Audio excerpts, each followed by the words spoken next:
Before we jump into this episode of the No Ego Podcast, I have some really exciting news. Big opportunity for you. The Ditch the Drama Tour 2020, we're going virtual. August 28th, again, mark your calendar, August 28th. Get your tickets now, because on August 28th, we're bringing you a virtual experience, not just a Zoom meeting. It's going to be phenomenal.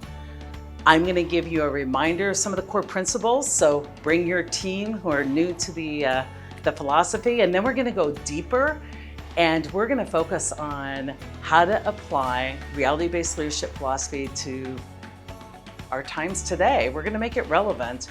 I'm going to introduce you to my dream team. I'm going to bring in some special guests, and I'm going to coach some of you one-on-one for all to see. So get your tickets, and then when you get your tickets, we'll send you more information about how you can get your hands on some exclusive merchandise and how you can apply to be coached by yours truly. It's going to be amazing. You're not going to want to miss out on this. Get your tickets today. Hit the link below. See you August 28th. Welcome to another episode of the No Ego Podcast. Season 3 has been all over the map. We started out getting situations and questions from you and answering those. COVID hit.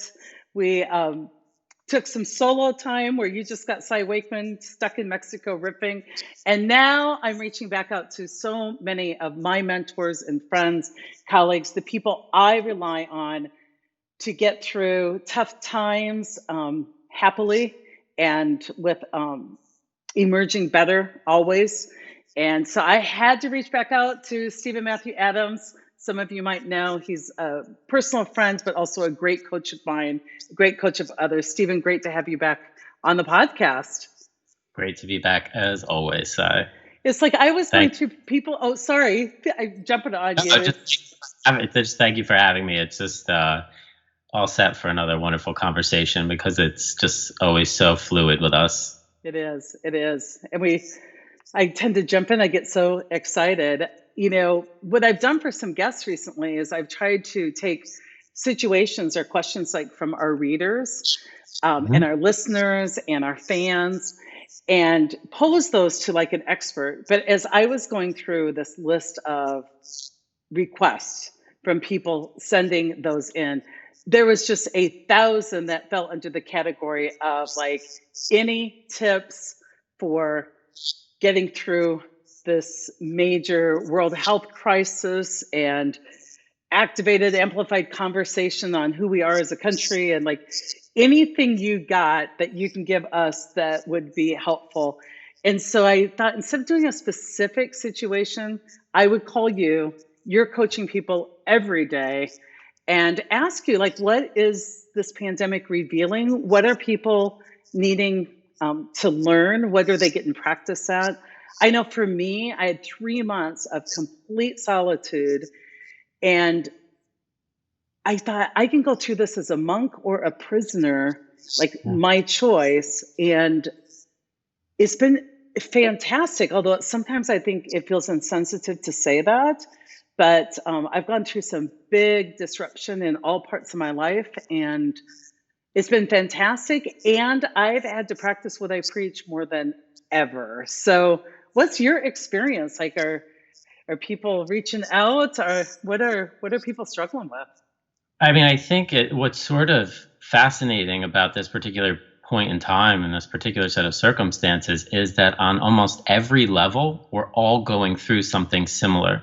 So as opposed to other world events or sort of other catastrophes, if you want to call them that, or just, any sort of disruptive event, they tend to hit different segments of the population of our world differently. Yeah. And in a way, this has kind of been the great equalizer. Now, that's not to say that some people in certain areas of life haven't been affected more substantially. But across the entire spectrum of the human experience, we've all been impacted economically, financially, mentally, physically, socially. There isn't an area of life that hasn't been touched by this particular event. And that sort of segues or dovetails into probably the most important lesson that we should all focus on, or at least the place that we can begin from if we're going to engage with this as a monk instead of a prisoner, in terms of the interconnectedness of everything, in the sense of how everything ultimately that we do has an impact, some measurable, some not so measurable, on everyone and everything.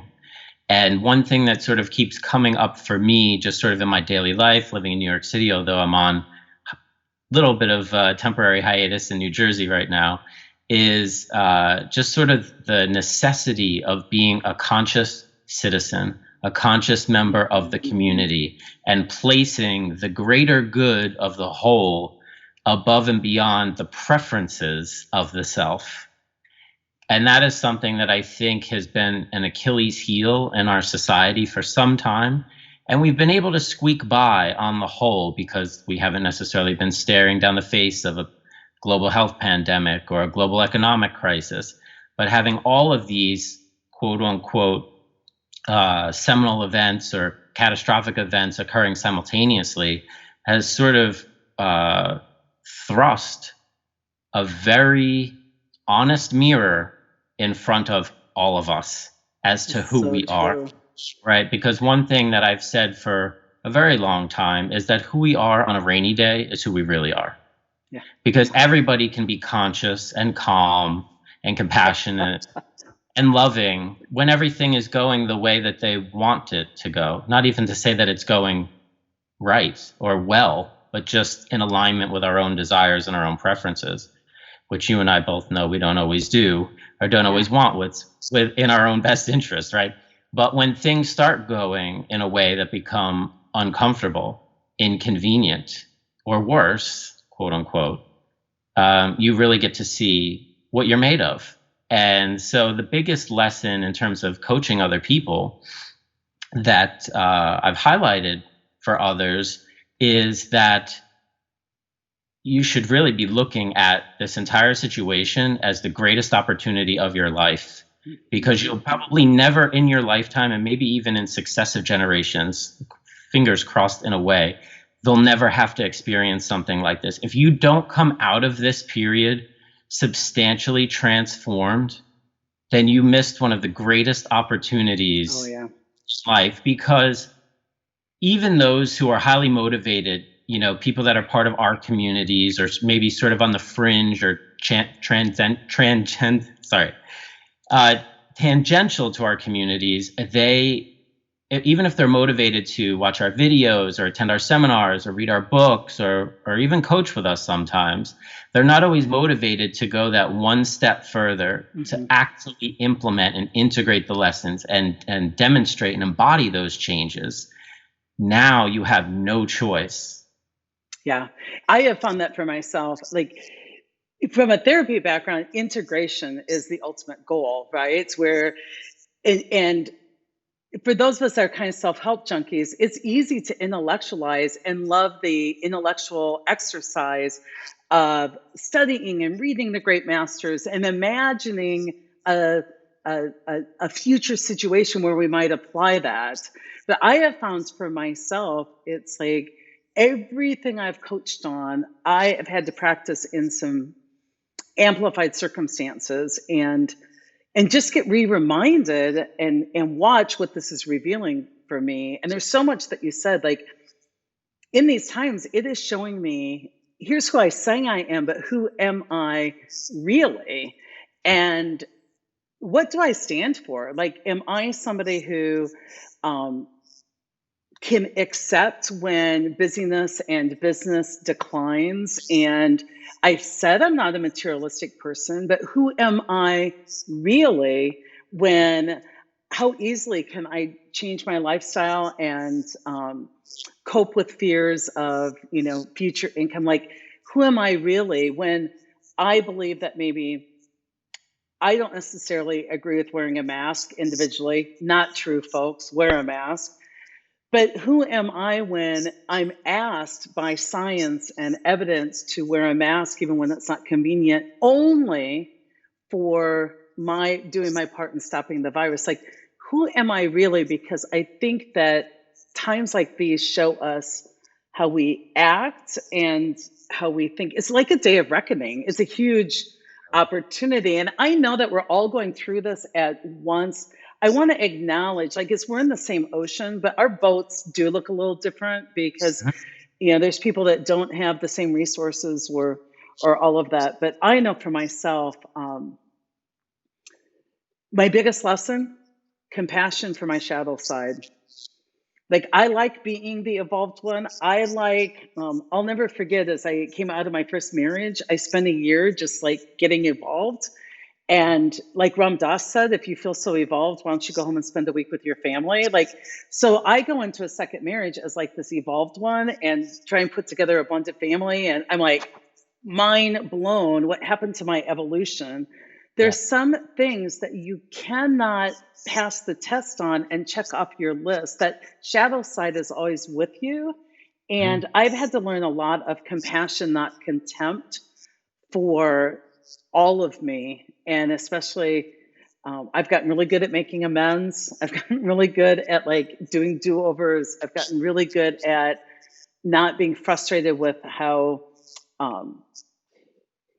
I fell into that old behavior again. I'm writing the book Life's Messy, Live Happy, and I'm getting a lot of practice at not only life being messy, but me not always showing up perfectly and how to live in that space. So I think I'm coaching a lot of people on that too. You don't have to be perfect, but you do have to be as intentional as possible.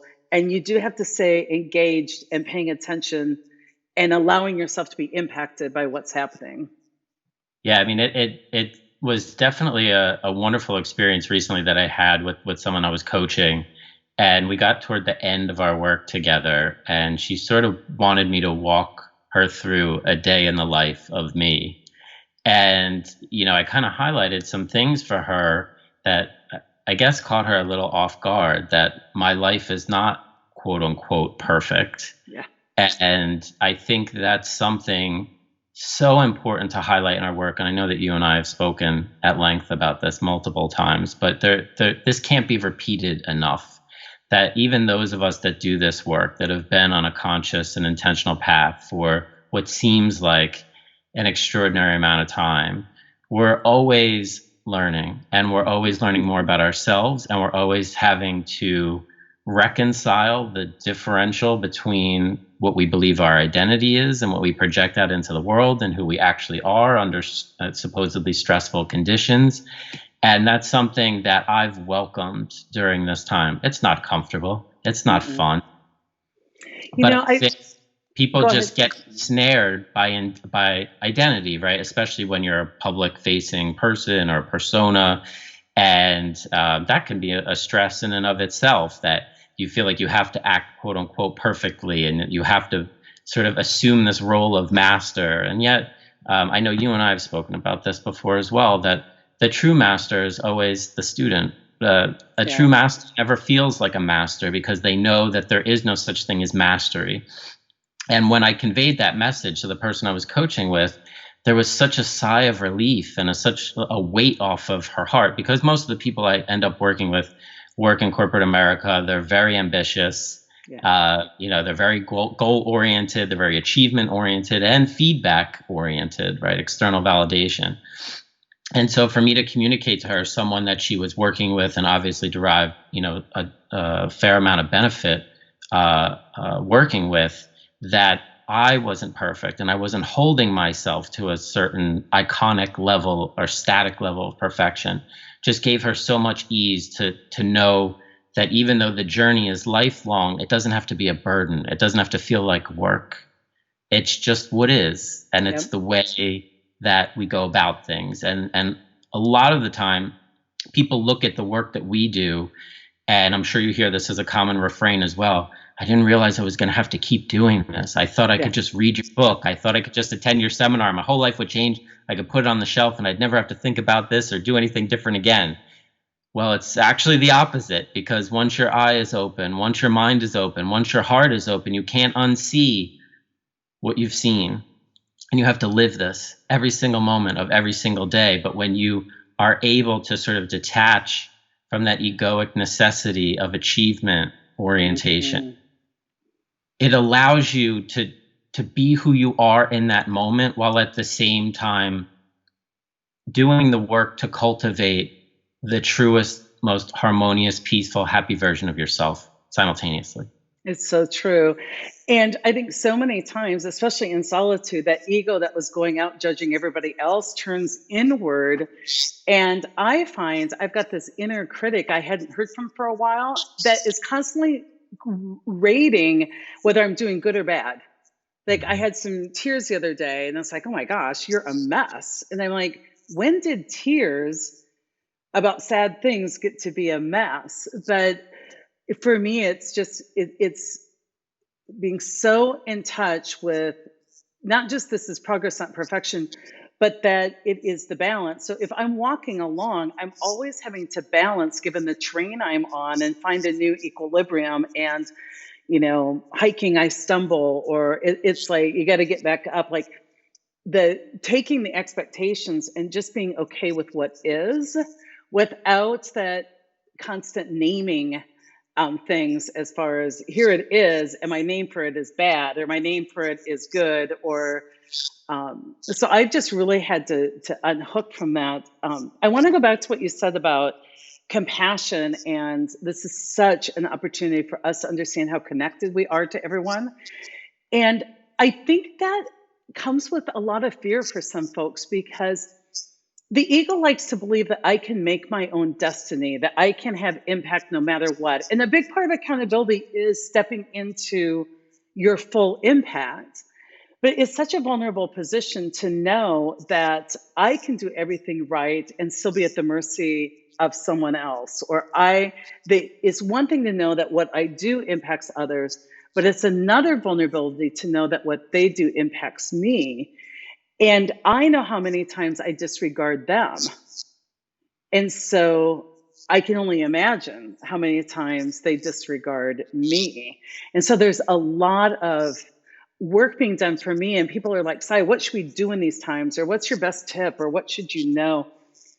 And I feel like these times are like, let's let it fall apart. These aren't times to build as much as they're times to unlearn and to be okay with a lot of things being released that no longer serve us. And so for me, it's more about what can I release from my life that no longer serves me? I'm working a lot more on letting go of things than I am creating or figuring things out. I'm doing a lot more of acknowledging where I know nothing than where I know something. And it's a weird place for someone in my business to be. It's like I should have a whole podcast of things I don't know anything, but I found out these three things weren't true. I think that would be more helpful to people.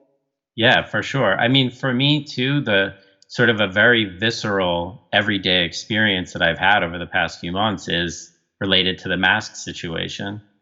In New York City, it's, you know, depending on the day, depending on the neighborhood, depending on the month that you're in, there are a wide range of people either wearing masks or not wearing masks. And I'm a believer in masks, right? I'm not a scientist. I'm not a medical professional. But even if masks don't do anything, I don't look at the action of wearing a mask as so onerous that if there's even a 1% chance that it could help, that I won't do it, that I assume the uncomfortability. And that's not nobility on my part. That's not sort of, you know, painting myself as sort of a martyr here in the midst of the coronavirus. It just seems so simple and basic to me that, you know, if it's not going to harm me and it might do some good, I might as well do it. But, you know, it also causes some frustration when you see other people just flagrantly disregarding even wearing it. And you know that, you know, they're young, they look healthy, they look like they could walk with a mask on, and they're probably just potentially being lazy. And it's something that's, you know, sort of harkens back to even some emotions that ran deep when I was a child, when I first started, you know, waking up to sort of the geopolitical scene and things that were happening and just, sort of injustice and all of that. And there's sort of that youthful angst that rises out of you that says, come on, this is like society and we have to do this together. And why can't you just wear a mask? And ultimately where I got to with all of that was that, and it's a beautiful lesson and I'm so grateful for it.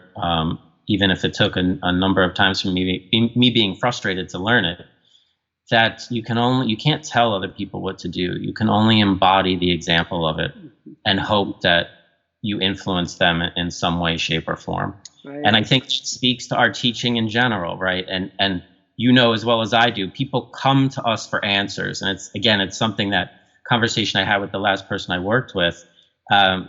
She was initially coming to me for the answer. And I told her right off the bat, I don't have your answer. And the reason I don't have your answer is not because I can't help you, but it's because your questions are going to keep changing. Your questions will change. And the answer is within you. If you just let go of and unlearn what's keeping you from peace and happiness, if you can rid yourself of that, the answer never left you. The answer always just is. Exactly. It's your ability to kind of plug into that. Exactly. So, on in that similar vein, it's just you have to embody what you believe. And that speaks volumes as opposed to either protesting or getting into confrontations with people or getting frustrated, right? It goes back to what you were saying earlier. All that you can do is be responsible for what you do. Yeah. And that's all there is to it. And I think we're getting so much practice in the other and part and blessing the rest, because what happens a lot of times is we want to know, like, what's the right answer en masse. And you can find the right answer for you, what, feels comfortable, what doesn't feel comfortable. But just that situation, you get to practice so many things at once, so many truths at once. And so you get to practice being grateful for it all, that, what is some people wear them, some people don't, some people wear them wrong. And so you can just notice that you can do what works for you, and you need to find love and compassion and for wherever people are at in this process, and deal with the angst that we're all interdependent. And I love that just these simple things hold so much in there. It tells me a lot about my willingness, because if I can get to the quiet place where I'm willing to follow the simple instructions, if it could help, I want to look around my environment and just go, what can I say yes to? Right. What am I, when it comes to my own learning more about how to even begin to be an anti-racist, what can I just trust is somebody else's experience without needing to argue with it? Where can I just drop my end of the tug of war rope and say, it doesn't seem harmful to include your view in my world? What if I just followed the simple instructions? When somebody says, listen, what if I just listened? When somebody says, I won't wear a mask, I can just follow the simple instructions. I will, or I'll offer, some help to that. And how can I move through the world with many things to be true? I find that just one situation shows me all what's left of my ego, one situation. And so I've got to practice not knowing. I've got to practice not judging. Most of what I'm practicing is not doing things. Right. And that's where the effortless comes in. But the minute I let go and I start not doing things, I find that I can see it as a passive stance. Right. Well, then I'm just resigned to whatever will happen to me. Right. And then I got to come back and go, no, I'm going to hold some active intention and make sure I'm speaking my own truth and make sure I'm doing that kindly. I just find this profound movement throughout a day where I get almost on course and I feel that kind of bliss, it's all well, and then I get back off course, and just how subtle and how active. And this isn't a passive thing of just letting go and letting what is. You really have to hold space in really peculiar ways.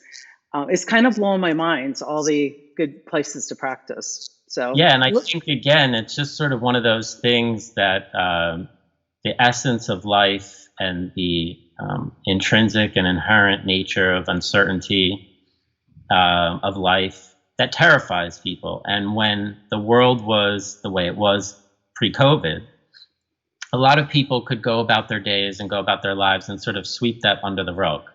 Yeah. And they could go on autopilot and they felt like they had control. Yeah, the illusion of control. Illusion of It's like control. a lot of people are like, I used to know what my next day was going to look like. And I kind of laugh. I'm like, you probably didn't, but the illusion was at least not readily disturbed. If the sort of the mask has been taken off of life, this event precipitated that.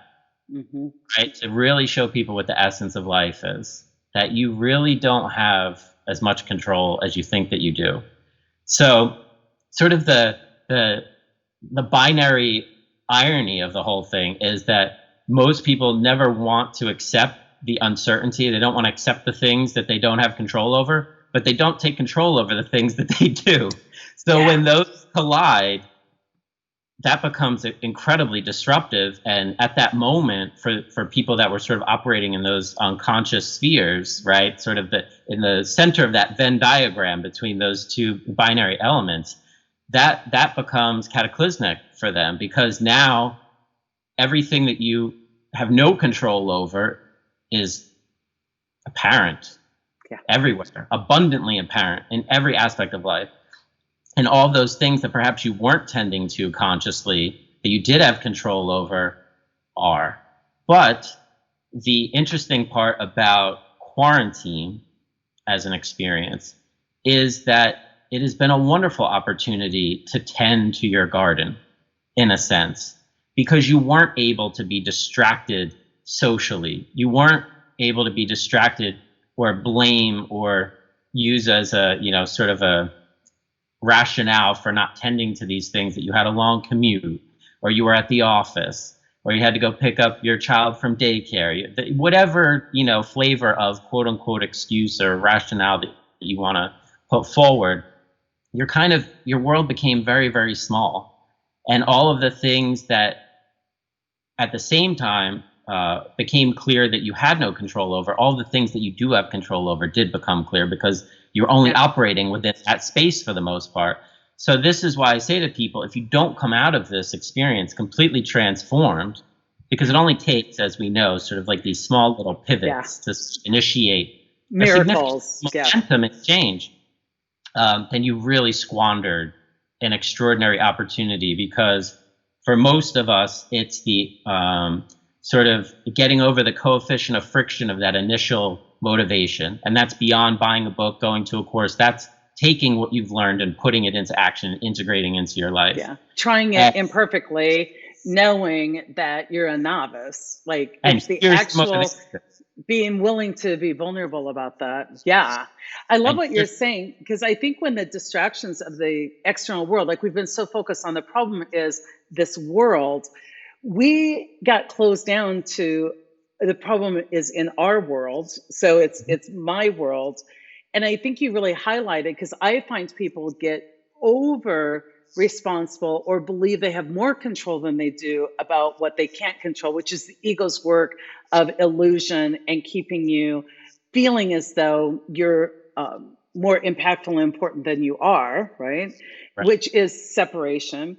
And the things that you can control is that accountability piece. So a lot of times people get under responsible for what they can control and over responsible for what they can't control.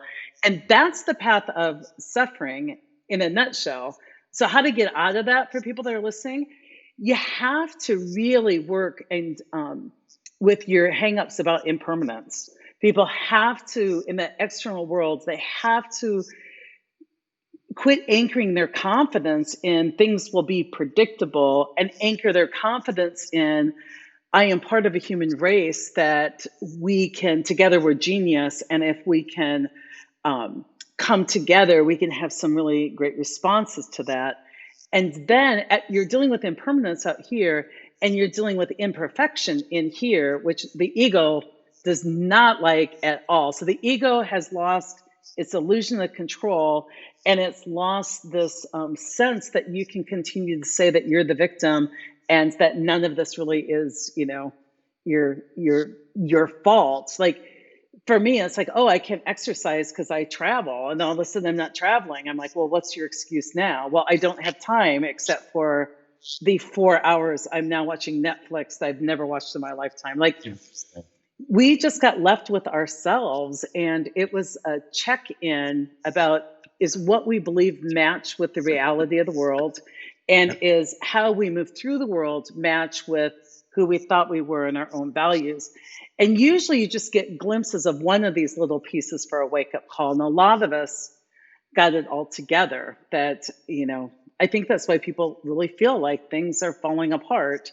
And it's like, what would just happen if we went with the fall for a while? Yeah. And I think another important point, another important realization in the midst of all of this, and it sounds a little trite and it sounds a little hallmark on the surface, but the appreciation and gratitude for the quote unquote little things. Oh, because when we have access to the little things, those little things aren't so little anymore. And in so many ways, I've talked about this before in terms of consciousness. When we consciously engage with something that we consider simple or small, it becomes wondrous and miraculous. Mm-hmm. That's the reason why we chase for more money, bigger homes, flashier cars, all these experiences, and we need more and more and more. It's like eating junk food, right? You eat like 2,000 calories of junk food, and then an hour later you're hungry again. Whereas if you actually ate a nutritious home-cooked meal, you'd be satiated for 3 or 4 hours. Yeah, it's the satisfying of it. Exactly. So if you can engage with just sitting in a park and meditating and enjoying this, feeling the sun and taking in the fresh air and listening to nature, and you do that with your entire self, you'll feel extraordinarily fulfilled. And you won't need to chase after all these experiences. So in society, we sort of contextualize that as ambition, right? Yeah, hard. It has to be, if you're going to be successful, it's got to be hard work. It's got to be ambition. You've got to, don't rest on your laurels, go after the next thing. That's all ego stuff, in my opinion. Because what I'm craving in life is meaning and awe and connection. And that is at your disposal immediately with the most simple thing in front of you. Exactly.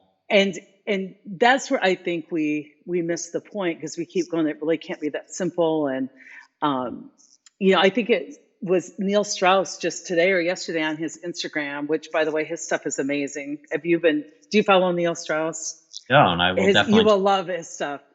I know where this guy came from is good stuff, but he was asked on the interview what his definition of success was. And it was like laying down in bed at peace, having the minimal things I need, and, having some hope for tomorrow, or something that simple. And how unpopular that really was when he went out and got interviewed. People are like, no, really, but what else?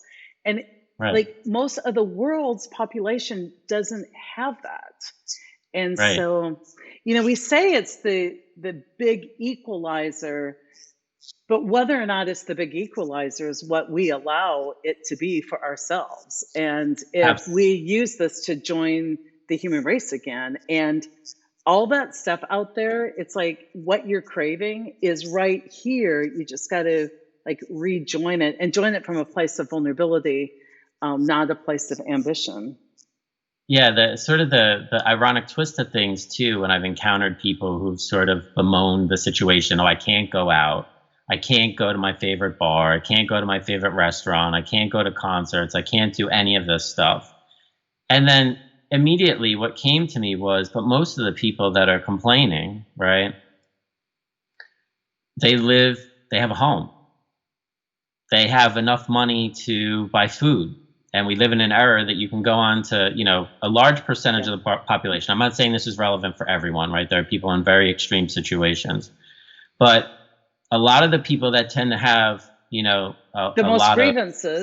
most grievances about this experience, they can go on an app and order anything they want from Seamless. They can have any type of clothing they want delivered to them, or any kind of product delivered to them via Amazon. And, like you could say that you're imprisoned in your apartment or your home. You have a home, Yeah. right? And it's like, I get it. Everything's on a relative scale. And, when your experience becomes compromised or sort of, circumscribed in a way that obviously causes some level of stress, strain, or discomfort. But this is what I mean in terms of really peeling back. What do I have?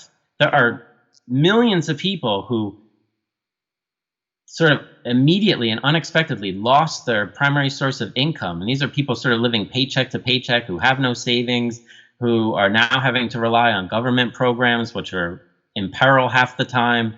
And so really take a look at yourself and your circumstances. What do you have? Do you have access to clothing? Do you have access to water? Do you have clean clothes on your back? Do you have a roof over your head? I mean, this has been said so many times in so many ways, but it's never been more relevant than right now, is to really pay attention to what you have. If you say that you're bored, you can buy any book that you want to. You can watch any educational program. You can listen to your podcast or read any of our books, right? There's so much that you can do that if you're bored in the midst of coronavirus and quarantine, then you're really just not looking hard enough for something to do, right? Or you don't have access to the things that you've been medicating your unconsciousness with throughout all this time. And it's time to shift focus and to look at what you actually have available to you, because abundance is everywhere if you actually choose to see it. Yeah.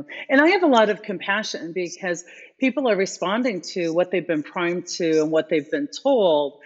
And, how many of us, like your own book, the way, like, so many of us have been told to, like, defer happiness or make happiness dependent upon something that's external, by definition impermanent.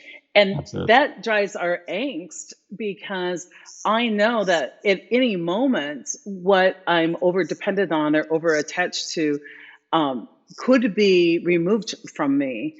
And yet, the shadow side of that is not judging people for liking some piece of luxury. Like, that's where the holding space comes in. Because as soon as I go, oh, you guys, we really need to be just grateful for what we have, right? I find myself then judging people, and I find myself then not being okay if I, am appreciative of a luxury that comes my way.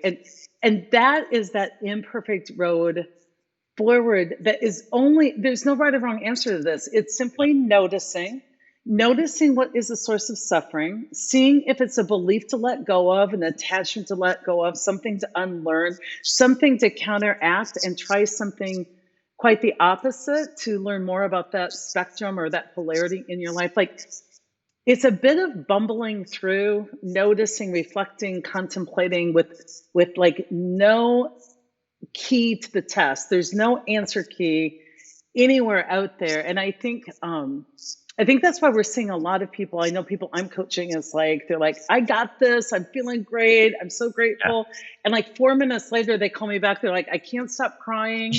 Right. And they're like, what should I do? I'm like, cry, because that's what you're doing. Well, then this means that I really don't have it all together. And it's like, stop interpreting. Yeah. Stop applying meaning. Stop naming things. Like, so much of what I'm coaching on is just stop and be. Just stop and just, it's all okay. But I think it really blows some things for me. I was taught, like, you have to go after what you want. You have to ask for what you want. It is about assertiveness and empowerment. And I am finding, I'm noticing that things happen with or without me. Things happen in my life, whether I worked super hard or didn't work hard at all. Like, parents of graduating seniors will hate this message, because, like, I went down to Mexico and basically said, it doesn't matter to me if I ever work again. And I got a book contract. Like, it's like, hey, do you want to write a book? And I got a beautiful, generous offer from my publisher. And I'm like, well, wait a minute. I thought you only got those things if you work hard. And a lot of times we reinvent the story. Like, when people who are writers come up to me, they're like, how'd you ever get published? What's the secret? I'm like, you're going to hate my story, because I did nothing but pick up the phone and say yes when they called me, because we're so ingrained that it's about us, and it's just not about us. It's more about showing up each day in an open way for things to find you, as much as it is when you're found, then doing what you committed to do and pushing through the hard stuff. Yeah, it's So that idea of linear causality that that I've talked about before, right? If I do X, then Y is the yield, and if I do 5X, then 5Y is the wise. yield. And that's the deal we make with the universe. So when the universe doesn't deliver, we don't question our formula. We question the universe. We're like, Right. the universe stinks. You're not living up to your end of the bargain. Yeah. And yet, to touch back upon the material side of life, as I'm definitely not a practitioner nor a sort of a teacher of asceticism, if you will, right? I wouldn't live in New York City if I believed in an ascetic life. There has to be a balance struck between the physical and non-physical elements of our existence. And I think that's probably one of the most challenging and yet most important element of the philosophical journey, or just the experiential journey of the human experience, is being able to balance those. Because in many respects, we tend to fall one way or the other to the extreme, right? We either sort of completely shun the physical and, we sort of focus on the metaphysical or the non-physical elements of life, where we become sort of very hedonistic and all we do is focus on everything that's material. And yet, the human experience is a perfectly bifurcated experience of physical and non-physical, right? And so going back to sort of luxury items or even things that you want, I think it kind of boils down for me in a very, very simple lesson of it's okay to want, but when you start to need, that's when trouble starts to creep in, right? That's a good piece, because we say if you have motive, like it's like I want appreciation. It's something that is meaningful to me.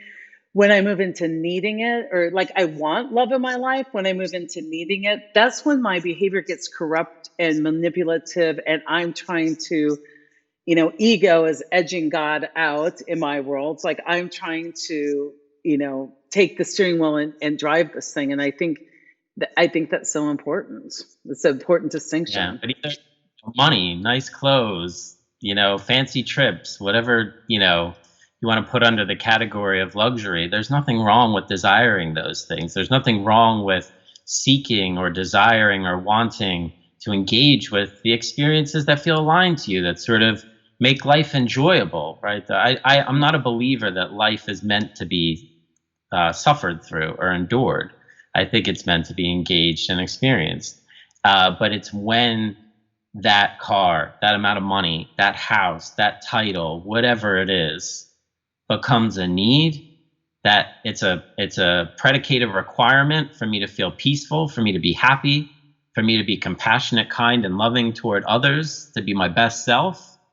That's when we really hang precariously in sort of the existential chasm, if you will, right? So we always have to be monitoring. It's okay to want. I want this thing, but I'll be okay if I don't get it. And it's not to say that I'm going to be unmotivated or lazy, and I'm not going to take actionable, conscious, intentional steps toward those things. But I have to be okay if life takes me in another direction. You see this in relationships a lot. People, sort of they invest a lot of time, energy, and attention in a relationship. Maybe they're in it for a year, maybe they're in it for 5, 10, 20, right? And they can't let go when it's time to let go, because they've invested all this energy into this. It's the sunk cost argument, right? Exactly. So, but it's like I need this to work out because I've put so much energy toward this anyway. And when you don't allow life to take its U-turns and its hard lefts and its crazy rights and all these things, that you're really just you're overemphasizing your role in this whole experience, and you're basically saying that I know better than life as to how my life should go, right? Yeah. It's funny how, because we only, for the most part, unless you're operating at a very high level of consciousness, you're only experiencing life from this sort of pixel that we call the self, right? That we just see it as we are the world, right? Everything's happening to us. right? Yeah. And we wanted to Which is the have a whole particular, ego's perspective. It's that narrow, and it really lacks perspective.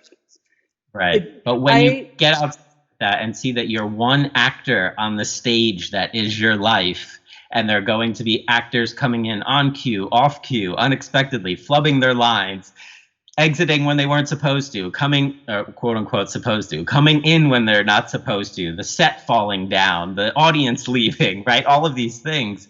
Um, when you accept that, when you accept that your energy, as important as it is, your intentional action, as important as it is only one little element of this entire experience. That is the seed of sustainable peace. You know what's so interesting to me? So back when, as a therapist, we'd bring people into community group, and we would look for where somebody was over dependent on something. So if somebody was over dependent on how they looked, we would assign them an assignment of the opposite. You need to come to group tomorrow in your pajamas, right? Simple stuff, very simple stuff. And Yep. I thought part of it, yeah, is to force them out of their comfort zone. Part of it is to show them that they can live without that stuff. But where I've tried to take this to a bigger place is if everything is on the spectrum and it's basically polarity, like pleasure, pain, or have and have not, like, can I consistently be willing to take myself to a different place on that spectrum and see what that's like and what there's to learn? And can I take my place in this part of the spectrum? And so that I'm just trying to experience life from many seats in the house. And Mm-hmm. what that does is it gets me less convinced I know the way, and it gets me less judgmental of other people.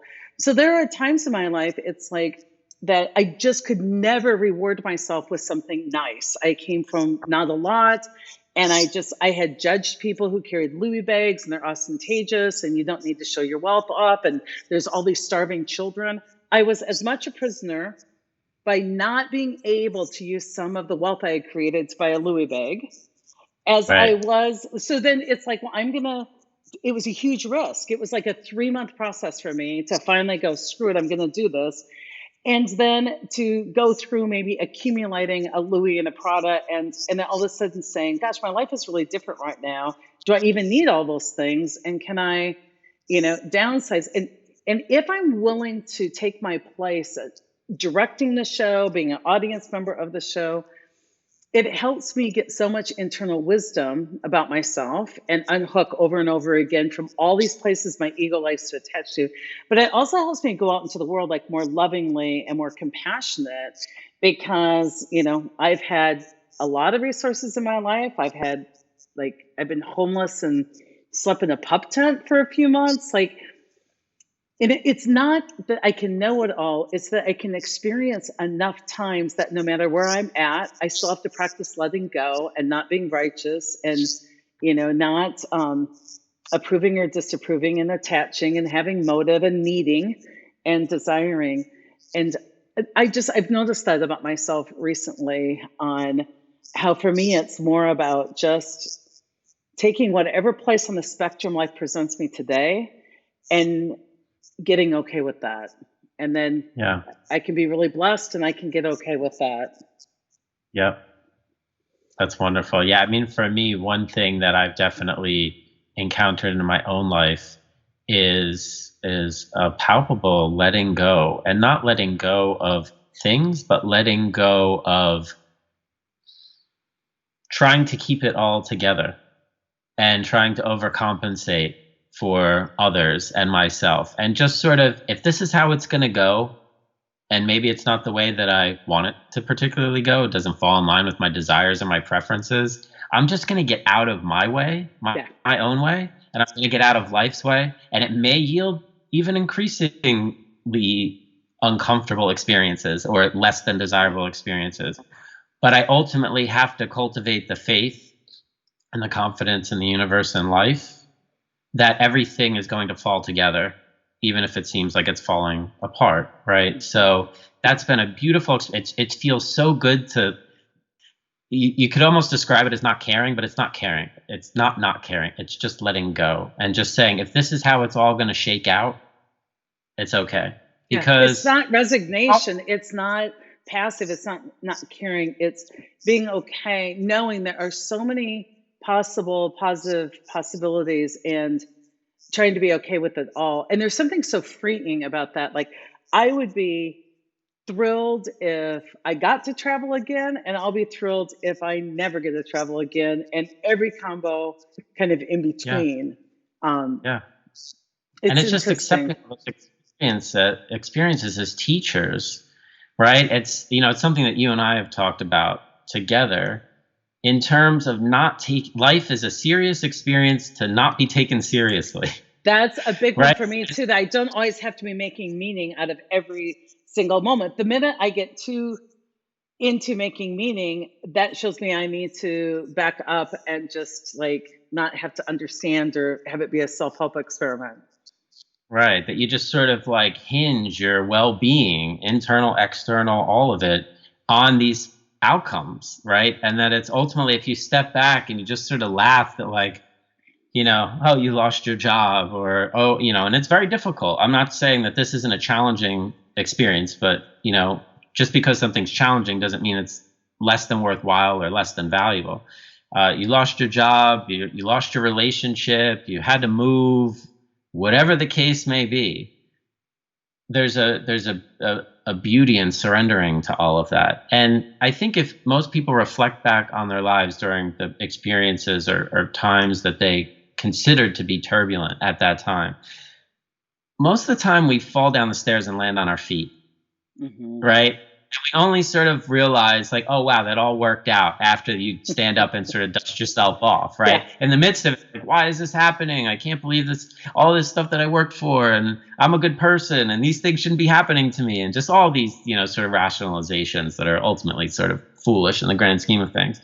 But when you come out of it, it's like, wow, if I hadn't lost that job, I wouldn't have started my passion project, Yeah. right? If I hadn't, been broken up with, I wouldn't have, either, found a more aligned partner, or even allowed myself the opportunity to grow in relationship with myself, right? There's always something that comes out of everything that's happening, and it's our job ultimately to more objectively experience life, and to just see what's happening and observe what's happening without judging, and participate with.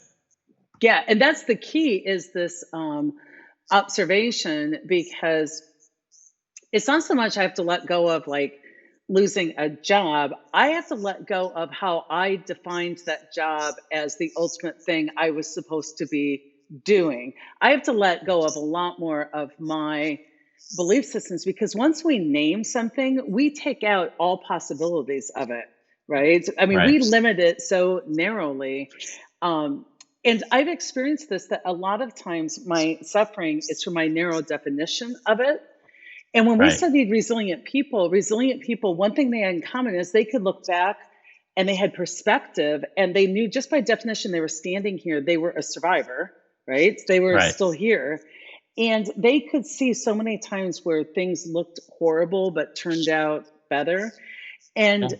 I've just really been practicing this because I wanted to get okay with whatever happened with my business. When we had so many in-person events cancel, I felt free to just be like, oh, wow, I'm watching the movie. This is interesting. This is how this ends. Like, I was wondering Right. what my exit strategy was. Like, did I need a succession plan? Was I going to sell the business? I'm like, wow, didn't see this ending coming, but it was absolutely okay if this is like the end of the business. And then what was funny is I recently was listening to Byron Katie, and somebody was on there and she was just devastated because she lost her business. And I can kind of relate to that. I'm like, this is tricky times. It's like, maybe I'm going to lose my business.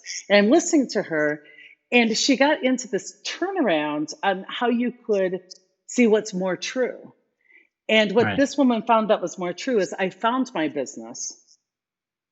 And my business is peace. And my business is teaching. And my business is helping people learn, in this way, or spiritual things. And so I started to think that the quicker, not just spiritually bypassing, but the quicker I can see exact opposites to be true at the same time, Yep. the more peaceful I'll live. So at the very time I'm losing my business, I'm finding my business. And Right. my business is evolving more into helping people on the individual level. Like, so if I can hold both of those actively as also true, I think that for me is the knack of living with great expectancy and Right. non-attachment. And this stuff is like woo-woo hard to do, You know but what, though? I think what happens is a lot of people feel that if you're being spiritual or conscious, it means that you're not having any sort of emotional reaction to loss. yeah, We're not saying that, right? What we're saying is living in sort of that ironic duality, right? That sort of contradictory duality, that you can experience these emotions while at yeah, the same time not letting that experience hold you back so much from engaging with the present moment and moving into life, yeah. right? And observing yourself having emotion without judgment, knowing Right, with perspective that your emotion doesn't define whether this is good or bad. It's like, I think we just so quickly try and narrow something down to, if I'm crying, I intellectualize it, it must be a negative thing. It's right, like I can be devastated and excited at the same time. right, exactly. And with loss specifically, most people, because most people are not very happy with what they do for a living, they're not they're not sort of they're not sad, they're not dismayed about losing their job. They're sad or dismayed about the prospect of not being able to provide for themselves or their Yeah. family. They're not necessarily heartbroken that this person that broke up with them broke up with them. They're heartbroken at the prospect of potentially being alone and not finding another person to be with, right? So let's really peel back the rationale for why we potentially feel the way that we do, right? And then it really kind of uh, contains the magnitude of those sort of, acute emotional experiences, if you will. If you lost your dream job, or you lost, a dear loved one, maybe they were sick and they passed away or something like that, completely different experience, right? But for most people in, sort of a career relationship path, not necessarily always fulfilled. So if you lost a job that you weren't that crazy about to begin with, it now opened up an opportunity for you to look for something else. Because I've encountered many people. It was actually one of the points that I realized I probably needed to teach and coach, because I was doing this in the office already. You're the informal coach. Exactly. At that point, I was like, I really should be doing this for a living rather than doing what I'm doing for a living. Well, what's And funny is we think we need to plan our future, but what I have found is I usually am already doing that which I'm supposed to be doing. I'm the right, last to know. I'm the right, last to figure it out. I'm like, my mom said, Sai, when I was little, she's like, you would make such a great teacher. I'm like, I will never be a teacher. And my and mom's here you like, yeah, my mom's like, well, you kind of like teach all the time. I'm like, I will right. not be a teacher. Well, I was teaching from the time I was little, and here we are. Yeah. But like, I would see people that were really talented and they were just in the wrong role, or they had a boss that they didn't align with on a personal level or a personality level. And yet, despite all of my encouragement, they wouldn't even call a recruiter to Yeah. see what potential opportunities were out, because they were terrified of rejection or the process, how long it might take, and all these things. And the prospects for them in their current situation were looking more dire by the day, that like you're probably going to end up being laid off or demoted. Why would you want to continue on this path when you obviously are talented, you're highly educated, like you could go out there and find another opportunity, right?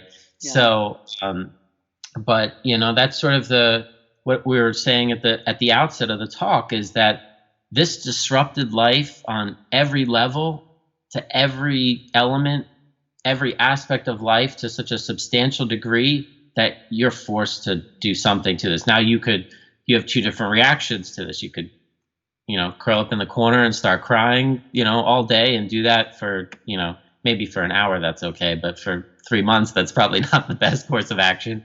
Or you can sort of acknowledge the initial shock of it all, and when you sort of come out of that emotional overwhelm, you can take an objective, conscious view of the landscape. What do I have available to me? I may not have everything that I want available to me. But even when I did have everything available to me, was I taking advantage of all those opportunities? Probably not. So now I'm to work in a smaller spectrum and let So me do what I true. do. You have to be creative, right? Even with working out, as you know, is a huge part of my life, right? I basically had to build a home gym. I had to buy all this equipment and get really creative, and I don't have enough space in a New York City apartment to have everything that I want in there. You have to get extremely creative because the gym in our building closed and all the gyms outside of the building closed. And if you want to keep doing what you're doing, um, the external world, has so much influence and so much weight over what you have access to that you sometimes have to finagle a different way. You have to put a little bit more creativity, a little bit more energy, a little bit more effort into things. Yeah. And again, I think something even in American society that's become a real Achilles heel is that we become junkies for convenience and comfort, that when it comes time to really, suck it up, when it comes time to show our grit, show our resilience, we don't really have it because we haven't been working it. We've been, all judgment aside, we've been laying on the couch watching Netflix 8 hours a day and ordering, Seamless and all these things. So if you look at a generation like that went through the pandemic in 1918, the Spanish flu, I would imagine they were probably a bit more resilient. Recently I've had, I've thought a lot about my grandfather's generation who fought during World War II. He went to the Navy at 17. He skipped his high school graduation and went right on the ship. They saw horrendous things at a very early age, and they were fighting this huge war. And it just makes me wonder if the average person in today's society would be able to sort of knuckle down like that, right? I think they could. I believe that everybody could be resilient. I do think that it's a muscle that we haven't practiced that much recently. I think it just means easily, like readily accessible, right? Totally. Like they would not go through the overwhelm. They would just step up. Unfortunately, and we do have great conversations, we are running out of time. And I want to just bring people back to, because we've visited a lot of things that really take this opportunity and be very careful what you know for sure. My best advice right now is be very careful what you think you know for sure, and be willing to step out into the mystery of the not knowing and park yourself at lots of different places, take lots of different perspectives, listen to lots of people's experiences, allow yourself to be unlearned and let go. I think it's a really good time to practice your relationship, not just with uncertainty, but with not knowing the right way, but being willing to follow the simple instructions. And life can get really simple when you get okay with not knowing and you get super willing with following the simple instructions. If somebody's saying stand here and not there, it's like, I'm willing. It doesn't seem harmful to anybody. I'll do that. And I don't know. I think it's just amazing time. I hope people are having some fun, but also seriously contemplating and journaling and making sense of this moment. So 10 years from now, they have perspective of how what they learned today can still be useful then. So don't miss out on this. And experimenting too, right? I think again that does sort of initiate an internal paralysis for many people, right? That they've got to sort of intellectualize things to a degree and find the right way. Before they take action. I can't leave this path until I figure out what the path is, right? And sort of again, the beautiful surrender of everything and the self-compassion that you have for yourself is embodied in being able to just try. To just go into another. I have no idea what's going to happen. I don't know what the result is. I don't know what's going to happen. I don't know if this is going to be aligned to me, if this is going to serve my well-being, but I'll never know unless I move in that direction. And you don't have to jump all in. You can kind of take a very sort of, incremental approach to things. But I think right now, since our worlds are so small, it's very easy to experiment without these supposed huge ramifications of taking the wrong step or the wrong path. And I think it's so important part of resilience is the willingness to experiment and the willingness to not always know the answer and the willingness to be kind of comfortable with that. And I think that's really another skill set we need is just the willingness to experiment and try some things and be upfront with the mixed bag it all was. Some of it worked, some of it didn't work. So as we close down, I always give assignments. So I think my biggest assignment right now is don't pre-study for the test. If there's something you want to experiment with, go experiment with it without having to know a lot about it. Just get more fluid in being willing to try new things or hear new things in your world. So expand your world. I also want people to know how they can find you on, I love your Instagram. I am a big follower, but how they can find you and your work out on social media. Sure. So pretty much my solitary social media platform is Instagram, and it's at StephenMatthewAdams.com, Stephen with a V, Matthew with two T's. You can also find me on my website, which is StephenMatthewAdams.com. Again, very easy. Love to hear from people, so feel free to send me a DM. Feel free to send me an email through my website if you're interested in potentially working with me. Yeah. You can schedule a consultation if you'd like to check out my book, which is The Practical Art of Cultivating Sustainable Happiness. It's called On the Way. That's available on Amazon as well. And would just be grateful to hear from anyone. Seriously, as you know, I love engaging with people on Instagram, and that's how we met in the first place. So yeah, it was. So very beautiful things can come out of a very small, seemingly insignificant DM. Absolutely. So go out there in all the messiness, just be willing to experiment and be well. Likewise, you too.